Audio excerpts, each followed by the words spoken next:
Straight out of Compton, original streets. Grew up with the lion, see what the criminals see. Now he a giant and a pivotal key. Got it down to a science, this the visual streets. He came up with Bullet, he came up with Turtle. Live life to the fullest, he put it all in the journal. We dodging them bullets, we jumping them hurdles. It's the Hood Postman, we in the streets universal. Hood Postman, Professor Melly Mel. This is not a glorification or a glamourization. This is an education.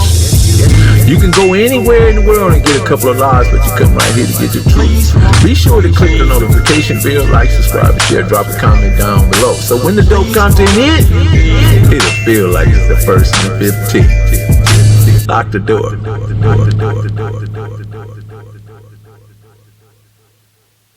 Professor Melly Mel, Ninja Day.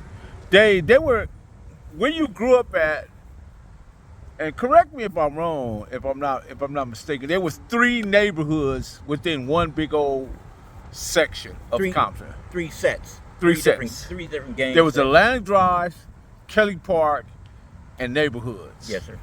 Yes, sir. When that first came out, how did that work? We all got along. We all grew up together. We all went to school together. I mean, we got into little, fist fights here and there, and we wasn't killing each other. We wasn't killing each other. But now you got so many that, for whatever reason, there's so much animosity now that it's just a matter of time before none of them exist anyway. It's a very short matter of time. So when you was growing up, there was guys from Atlantic Drive that you knew. Yeah. Guys from Kelly Park that you knew. I still know and like and still talk to and get along with. And then it was guys from in the hood. Who was the guys from the in hood section that you gave the most respect to? Big Sherm, Lamb, Big Chubb. Those are the guys I looked up to and kind of idolized. Big yoked homies, that held they own, and you just knew, wasn't nobody gonna just come around and fuck with them. So you kind of wanted to be like that. I did anyway. Okay, so what about Kelly Park? Who was that?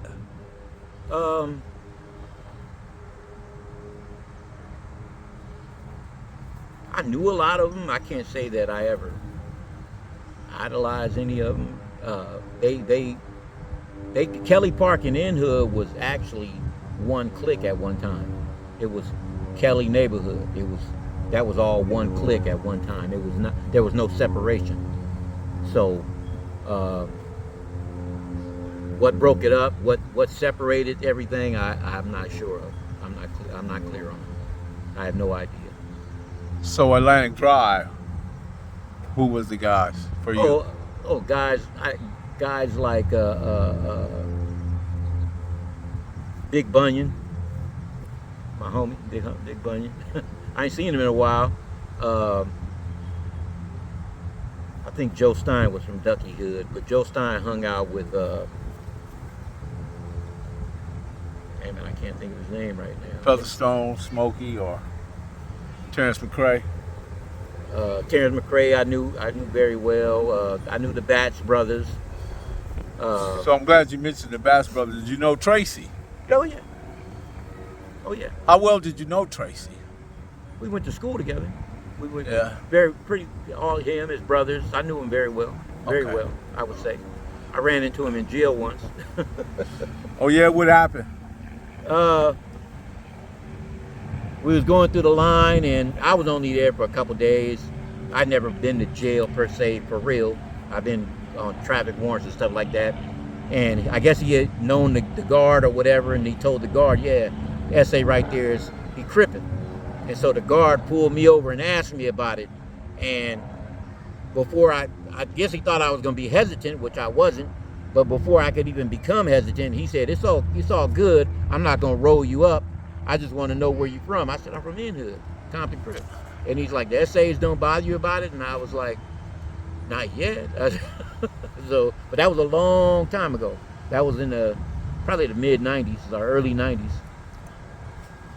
One of the things that I talk to Tracy all the time, and one of the things that he told me that struck me is like, I never had nobody to tell me this, and I'm gonna say it to you. He told me that he drink pit bull blood. Oh yeah. Yeah. He told me he drink pit bull blood, and I think the pit bull blood was like, I guess pit bulls are like hot-blooded animals or something, you know, warm-blooded, and I guess a lot of their viciousness is part of their DNA, because pit bulls are bred to be vicious. So this is just my opinion on it. I think that They're trained that way. yeah, but they kind of they're trained that way, but it's kind of like in their Some blood. of them are. Yeah, Some of them. some it's kind of They were bred to. They were actually bred, I think, to fight bulls. Uh-huh. They would lock down on the bull nose and wouldn't let the bull go and eventually kill it. So I think this is what Tracy's philosophy is. He want to drink that pit bull blood. Could have been. I never heard. So that. what was your relationship with Tracy outside of that incident?